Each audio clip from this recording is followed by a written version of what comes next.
شیخ صاحب تاسو په خپل بیان کې ولې چې سورې به شو دا وسم په خلکو د عادت دی وي فلانې خزي ماشوم پیدا شوی مور د سورې درمانی کیږي مړې ورکړ شوی سورې دا سورې نه دوی دا مراد اخلي چې لکه غیبي او مخلوق دی غتیریږي غرمانه سورې کې دا مراد دا شیخ صاحب هم دغه د دې مقصد دی چې سورې کیږي سایه وته وي لکه مثال پیریان تیریږي هغه سورې لري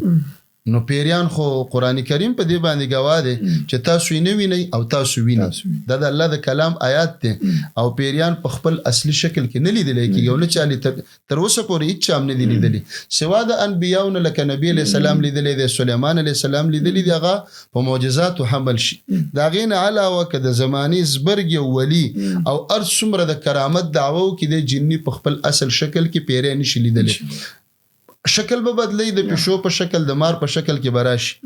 نو اوس خبره دلته ده چې دا زمونږ د عوام او بالخصوص زمونږ د زنانو کمې دي د عقیده کمې دي د علم کمې دي د دیندارۍ کمې دي او جهل دي ځکه چې ماشوم نه جوړ شو نو چې غیب علم تیریږي هغه سورې نه لري اوس دلته غیب عالم دا معنی چې نشته نو سورې د کم ځای نه وشو اوس دا لایټونه لګېدلې دي نو مونږ کو ته لا سونی سدي خو به سورې زی زمونږ لاشته نو سورې بزي زمونږ جوسه شته نو سورې بزي چې د غیب عالم جوسه نشته سورې د کم ځای نه لاړ نو مړی په چا باندې سوري نه کوي شیخ صاحب پیریان په چا باندې سوري نه کوي دا بیماری دی الله پیدا کی الله رب العالمین شفا ور کوي و اذا مرضت فهو يشفين د هر بیماری شفا د الله سره ده به دوايان را لګلې د انجکشن دوايي ګولۍ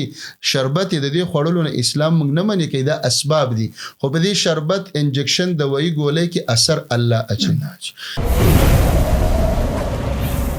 Don't forget to like, share and subscribe Rana Studio Podcast.